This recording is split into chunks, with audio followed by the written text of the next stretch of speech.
in the mall at Scottsdale, they had this like Serenity like chair massage place. Oh, Yeah. I know what you're talking It about. hurt though. Oh, they really dug in. Oh man, So it's deep normally tissue. like those quick stop, like in I've the mall. never done them. This But looks scary. oh no, this Scary? It What are was you a talking mall about? in Scottsdale. It's like a see 5-star them. resort. Meeting all over. It's Scottsdale, Sally. It's not like South Compton. I'll give in next time. It was legit. It was legit. Although you did mention some pain. Yeah, I did get some pain. That's hilarious. Deep tissue. Cool. All right, we got Matthew West with us this morning. Woohoo! Matthew West is in April the house. 1st, you're taking over the station. I'm taking over, and that applause I just heard literally sounded like my first 200 concerts. Like one person cheering in the background. golf applause. It's awesome to see you guys. Thanks for letting me take over today. Have you ever taken over a radio station before? Not like where it was, encouraged or allowed. You guys have helped orchestrate this.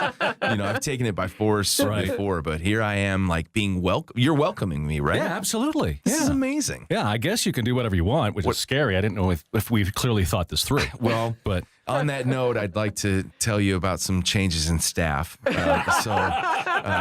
We thank you for your service. Kankelfritz, you're no longer needed. Appreciate one day. that. Yeah, exactly. No, this is awesome. I'm excited to take over Family Life Radio. You guys have been such a great support to me over my career, and the least I can do is take over your station for one day.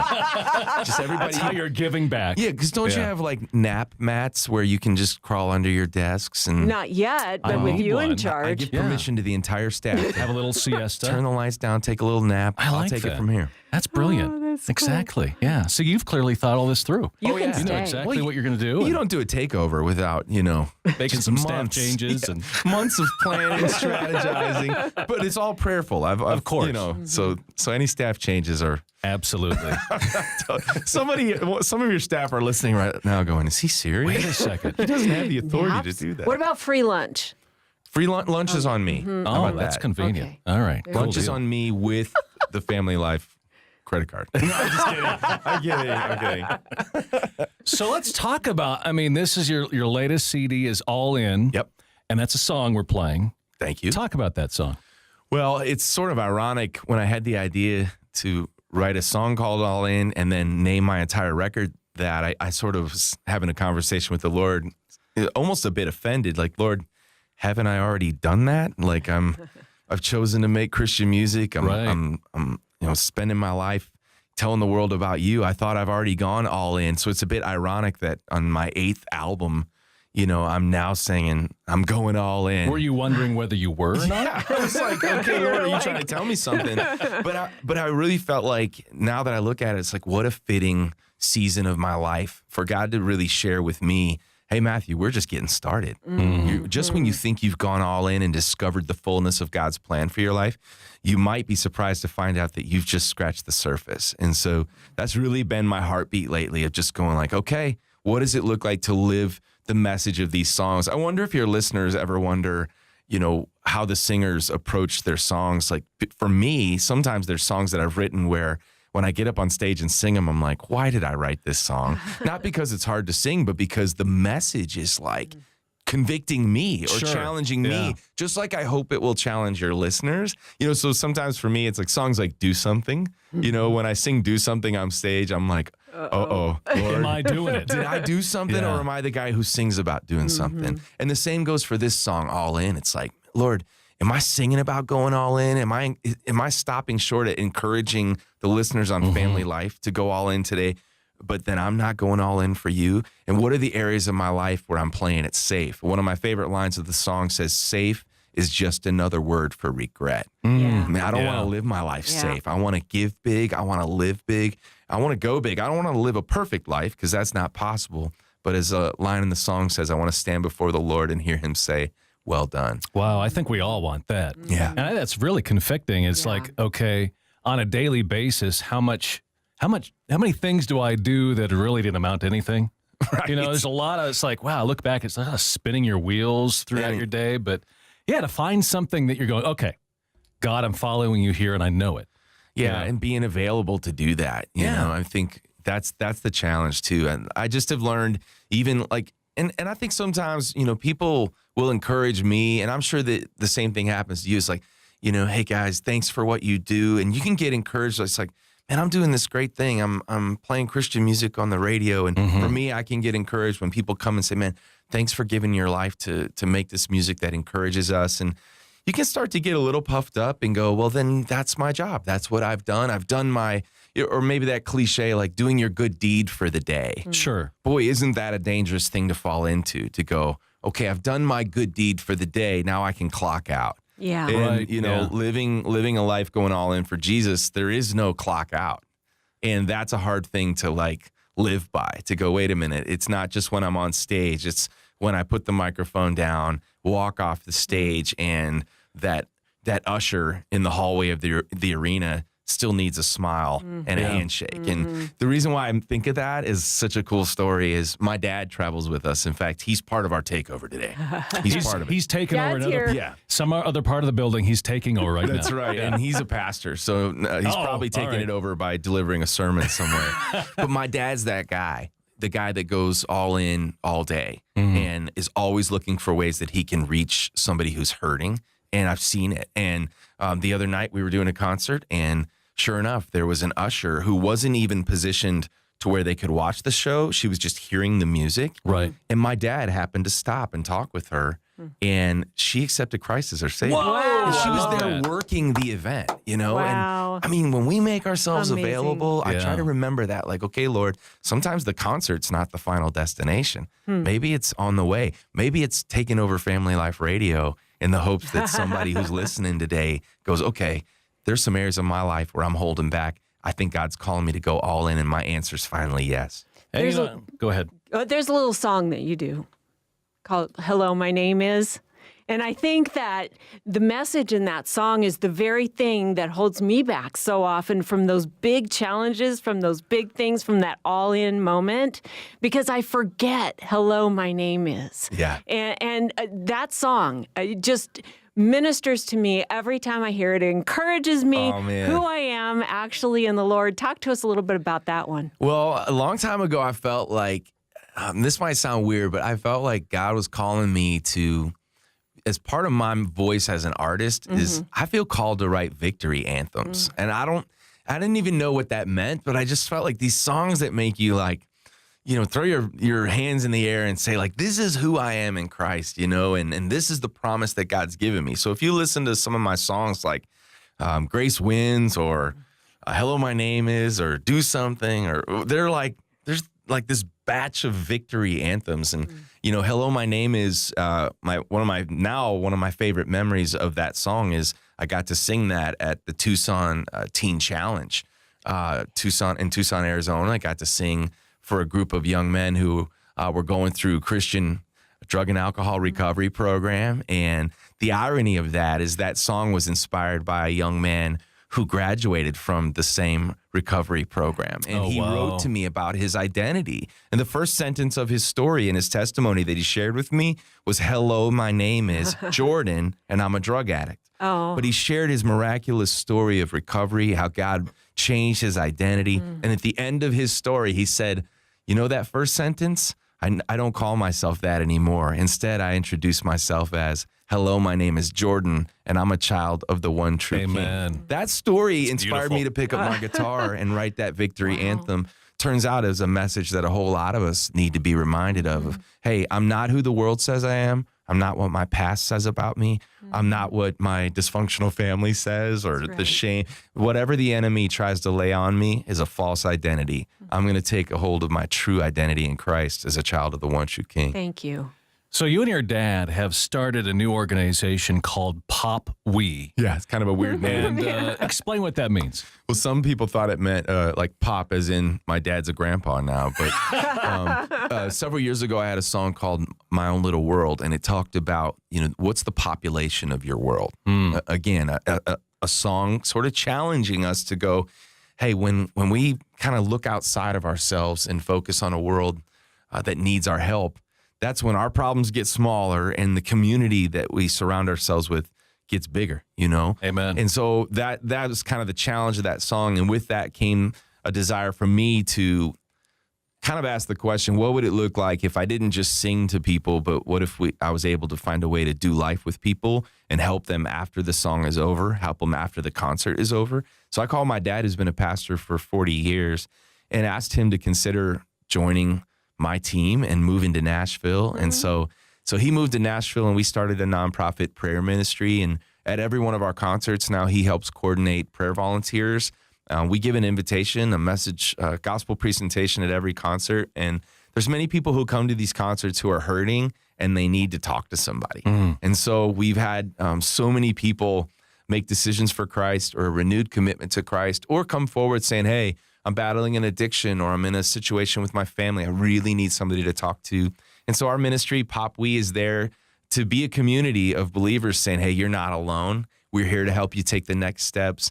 We've helped people get into counseling, recovery programs. It's sort of a ministry of connection. People who want to get the help they need, we want to help lead them to those next steps. I love that. It's awesome, man. It's fun to be in ministry with my dad as well. One of the things you talk about is crafting your story. How do you craft a better story, or how do we go about doing that? Yeah, we really landed on that word craft because you see it everywhere now. It's like, and usually in the context of like food, like it's been handcrafted. Handcrafted, exactly. right? Yeah. I mean, I love the words, and I'm such a sucker for I'm a sucker for two things, like word choices and fonts. Like if a restaurant has a good font on their menu, I'm automatically like thinking it's going to be a good meal. And This is a beautiful font. Their food's going to be great. And if it says handcrafted cheeseburger, it just in my mind, it's like a better cheeseburger. How about I always like they're curated for your pleasure. Oh, yeah. It just makes it so individualized. Right. Like Deconstructed makes just a mess on your plate sound beautiful. Like deconstructed Caesar salad. It's like, what does that mean? So we're getting too fancy for ourselves. But yeah, I mean, we use a lot of that language of crafting a better story. And I think it really centers around the reality that, look, our stories, our lives, they were not created in bulk, and God doesn't have some sort of a Costco plan for our lives. You know what I mean? Where it's like, where we're all the same. Everyone has a uniquely crafted story. And what I try to encourage people with the songs that I write, especially since so many of are inspired by people's stories, is that, look, the chapters of your story that you have determined are meaningless or maybe even harmful, even the chapters that have caused you the most pain, let's just call them the broken chapters or the messed up chapters, right? You might be surprised that as God is crafting your story, those most messed up and broken chapters might be the ones that he's getting ready to shine the brightest through. I'll give you an example. Just recently, we visited a school of fifth grade kids. And the reason we visited is because that teacher had led them through a devotion series based on my song, Hello, My Name Is. And then she encouraged the fifth grade students to write their story down. Oh, wow. So we get this huge binder of like 50 stories handwritten by each child in the class. It says, hello, my name is, and then they tell their story. And even fifth graders, the one thing I noticed is most of the children who shared their story, they immediately went to a difficult part of their story. Even at fifth grade, it was, wow, my life was good until my mommy and daddy decided they didn't want to be together anymore. Right? And so you start thinking about that. And boy, when you really dig past the surface in someone's story and say, tell me your story. Now, I'm not saying tell me your salary. I'm not saying tell me your job title. Sure. Tell me your story. We might be more inclined to point towards some of the not so pretty chapters of our story when we feel like it's safe. And so I think that's our hope, is just to encourage people to know, man, even the broken chapters, God's a healer and his hands are healing hands. And when we place the broken chapters in his healing hands, he begins crafting an incredible story that even involves the not so good parts. You know what's exciting to me as well is you can choose your own ending. I mean, think about it. I love that. I think a lot of us get stuck in that hard part. You think that's the end.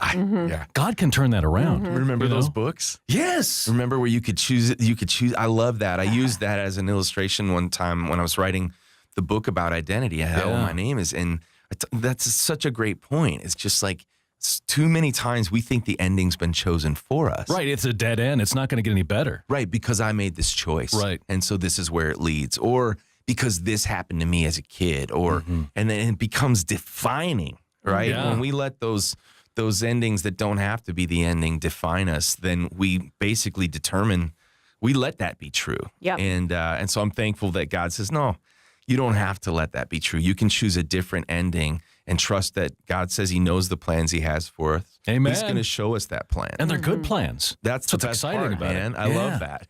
Yeah, I think it's a powerful tool of Satan, really, to keep us from being effective for the Lord when we believe those lies, when we stay back there. And, coming to know the Lord as an adult like I did, it's tempting to go back and go, yeah, but I remember, but to move on. Yeah. So that's powerful. Oh, well, that's hey, awesome. take us home, Matthew West. Take us home. Introduce us to your family. Oh, my goodness. We met your dad. Yeah, Yay, you met my dad. He travels with me all the time. And my wife, Emily, and I have been married for 15 years. Well, And time I'm goes so by blessed. fast, right? Yes. Yeah. Yeah. Congratulations. Thank you. Yeah, she's the best. And Awesome. we used to travel together as a family 100% of the time. We homeschooled for about 4 years, which was incredible. But then we started to realize that we wanted our daughters to be smarter than us. You've seen that. What's the game? Are you smarter than a fifth fifth grader? grader, exactly. We yeah. play Are You Smarter Than a Christian Recording Artist? And the answer, we want that to be a resounding yes. But we homeschooled for 4 years, and now we have our daughters in an amazing Christian school that still lets them come on the road with me from time to time. So we have 2 daughters. Lulu just turned 13, and she's incredible. And Delaney just turned 10, and she is equally incredible. I always joke with them. I said, Delaney, you're my favorite 10-year-old daughter. Oh. She's like, Dad, I'm your only 10-year-old daughter. I'm like, it's still true. Yeah. So we're having, and then we have a dog named Nick. Oh, well, the dogs are important. Yeah, he drives me nuts, but he's my buddy. Nick. And he's the only other That's dude in the adorable. house, too. Only other I love male. it when people name dogs with adult names. You know, People names. My best friend, his dog name was Carl. I like that. Carl and Nick. Yeah, there you Should go. get 'em together. We got Nick on Christmas Eve one year. Oh, okay, Saint Nick? so I get it. That's where we Gotcha. did. Yeah. So, Okay. But I like the adventures of Nick and Carl. Well, our dog who is now in dog Doggy heaven Yeah. was named Earl. There you go. So I guess we've kind of had but Earl was a girl. That's no. a true Was a story. girl. Yeah. We had a pug named Earl the girl. I love that. He had major issues, or she, I don't know. What has parenting taught you, or what have you learned about parenting, just being a parent? Or what have you not learned? Yeah, I was going to say. What are you still figuring out? I've certainly learned that I am not perfect at it. That's one of the biggest lessons I've learned. And I love my friend Lisa Turkhurst has I think it's her book. It's called Present Over Perfect. If not, I just gave her That a plug. sounds like It her. sounds good. I know, Lisa. I'm going to go with I that. saw that title though in a shelf, and I thought, man, that could be a parenting book. Being present as opposed to being obsessed with trying to be the perfect parent. And the challenge of being present in my line of work is great. Oh, yeah. And I think for a long time, if you saw inside my mind and in my heart, there's a lot of guilt a lot of times because it's like I'm doing what God called me to do in making music, but then I'm like away from my kids a lot of times to do that. And then when I'm home, sometimes I feel guilty that I've had to turn down this opportunity to sing at this fundraiser for this Sure. amazing ministry. And it's like, I can't be 2 places at once. The thing that made me feel better, and sometimes, I don't know about you guys, but when I hear that somebody else has the same like issue or struggle, there's connectivity there, and it almost makes you feel a little better. Sure. And You're just as bad as that other person. Yes, exactly. or not as bad. It's like, oh, yeah, he's worse than me. Exactly. There you But go. I got to meet Billy Graham, and I got to have root beer with him before he passed away. And I got saved watching one of his crusades. Mm-hmm. And one of the things we talked about, I actually asked him, came in with some questions. One of the questions was, does Billy Graham have any regrets? Ooh, good question. I was just curious. Hi. And he said, and this is why I mention this now, because he said, my biggest regret is the time that I had to spend away from my family. Wow. while I was preaching the gospel. That's crazy when you think about what he was doing. Oh, I mean, he's bringing people to Jesus, yet he's also saying he felt like he spent too much time away. Wow. And he said, he's like, if I could go back, I would do that differently. He said, but I know that God's helped me make up for lost time. Yeah. I know that he's given me grace for that. But what I took away from that was that Billy Graham, in his honest answer, he wasn't just telling me his story or his regret. He knew my line of work, and he was giving me advice too, because here I was right in the middle of my journey where he's, no longer speaking at that time. And, so even in his, maybe even it didn't realize it, but the Lord used him at a pivotal time in my life to speak into my life to make sure that I wasn't missing what matters in the moment. And so sometimes for me, that looks like fewer concerts, different sacrifices for our family, making sure that our time together is rich and not in short supply. Ready to goof off? Yeah. Here we go. I thought that's what we were doing this whole time. No, we're really going to goof off. Wait. Oh, no. I did the takeover, so I've decided that we're going to start goofing off. All right. Okay. All right. Good idea. I'm trying to have some authority, but you're in control. All right. Do you believe in Bigfoot? Do I believe in Bigfoot? See, I'm here bringing the real questions. Okay, so the answer is no until those commercials for beef jerky came out and Bigfoot shows up and he doesn't like getting picked on. Have you seen those commercials? No. Oh, it's like where there's people like giving Bigfoot a hard time. And they say don't mess with Sasquatch. Wait, is Bigfoot the same as Sasquatch? Yes, Yeah, I think so. I think so. Okay, then yes, I believe. I believe. I love that. All right. Why are tennis balls fuzzy?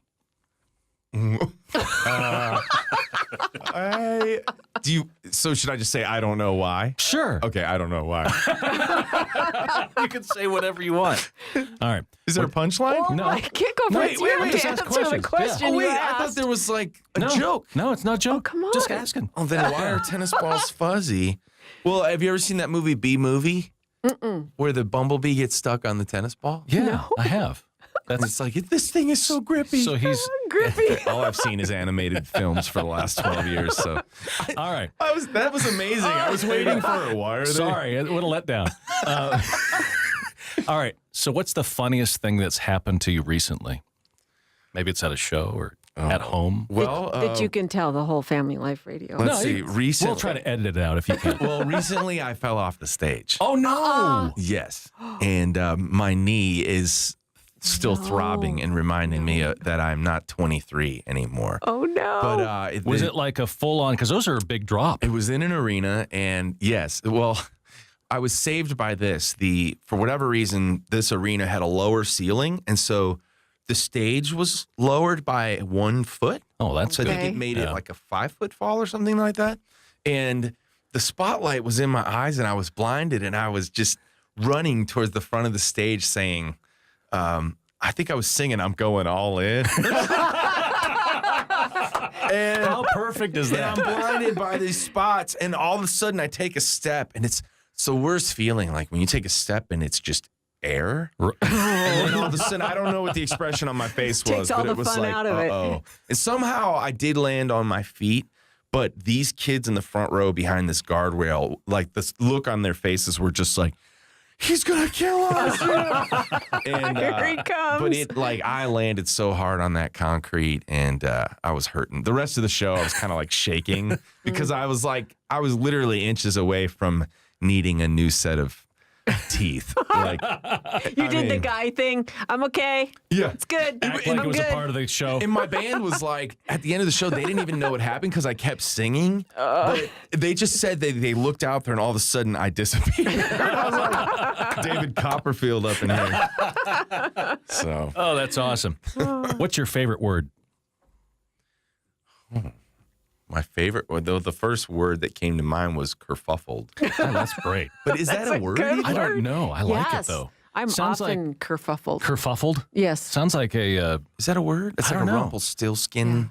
Like maybe that was his we're middle going to name. have to look it up now. Is kerfuffled a Now I'm word? gonna have to put. Yeah. I'll have to write a song with that word in it. Yeah. I What's think your so. least favorite word?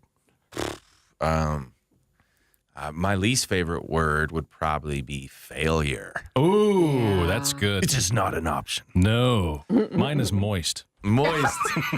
Unless it's a donut we're talking about. There you go. Absolutely. Because I don't want dry donuts. If you bring me a dry donut during this takeover, A dried donut. I will never forgive you. And you always try to eat them the next morning. It's like, why am I eating this Why? disgusting thing? But a good donut can just make your day until Exactly. you need to take a nap. There's this place in Michigan called Sweetwater Donuts. Mm-hmm. And it's like, I don't know what they do. I don't know how they make them so moist, but it's like the best donut ever. And we eat like 8 of them, and then we have to go on stage. Oh, no. man. It's Bad the worst, idea. best thing. Then you fall off that stage? Fall right over, man. Oh, man. Thanks for hanging with us so much. Hey. Really appreciate Well, it. Yay. this has been a blast. I'm sorry I didn't know the answer about tennis balls, but We're going to find I'm out. gonna go study why they're. Before you go, if you can do one more thing, can you pray for Paco? You, my friend. That's one of the funniest moments that ever happened in my life. Can we tell that story or no? Absolutely. I want to hear it. Well, we were doing. Let's see this. Matthew was at a different radio station A that different I was one. at. There we Okay, go. I All got you Set there. that up. Can you tell it, or do you want me to tell it? Well, the funny thing is I wasn't there. Okay. Craig was with you. Okay, I know, and So this prayer request came in. And so our friend Craig decided to mess with me because it was early in the morning, very early in the morning. I had shown up for the interview. I was still waking up, and callers would call in. And a caller called in and said, with a prayer request. And the prayer request was, well, first it was to tell me how much my song Strong Enough had meant to her during a difficult time. And I was so touched by that. And so Craig, the interviewer, decided to ask, well, what's going on? How can we pray for you? And she said, well, this song Strong Enough has really meant a lot to me because my dog has been very sick and has, can I say the word diarrhea? I can't say. You just did. What's the word? Has had stomach digestion problems. Intestinal issues. There we go. intestinal Yes, issues, and your intestinal. song Strong Enough has gotten me through this difficult time with my dog. And so I, at first, not to say that I wasn't, still Hurting. flattered, Yeah. but I just was expecting a different More kind of of a trial. different circumstance. And so all of a sudden it's about our dog, and I get a little tickled. I'm not going to lie. no. And so Craig decides to dig in and say, well, how can we help you? And she's like, would you just pray for my dog today? And Craig goes, absolutely, man. What's your dog's name? And she says, his name is Paco. And so I'm at this point kind of doubled over off the mic, laughing a little bit because I'm just thinking this is a little awkward. And sure enough, I hear the interviewer go, we'd be honored to pray for Paco. Matthew, why don't you just lift up a prayer right now for Paco? And I went in to start praying, and I'm trying to collect myself. But for whatever, it was just one of those moments like when you're a kid in church and Right. something Yeah. gets you laughing, and I could not. And I was pray. like, dear Lord. Dear Lord. And I was thinking, I'm not strong enough to pray this prayer. And finally, I fell off my chair and laughed. And Craig had to come in and finish the prayer for me. And so it was an epic fail. But, ma'am, if you're out there listening, I meant no disrespect. I'm sure Paco was We a heard special Paco is completely healed because of your ministering. dog. Well, it wasn't because of my prayer, because I failed. Oh, my God. Oh my gosh, so funny. Man, thanks for dropping by. Oh, this has Really been so appreciate much it. fun. Thank you, guys. Amen. All right, cool.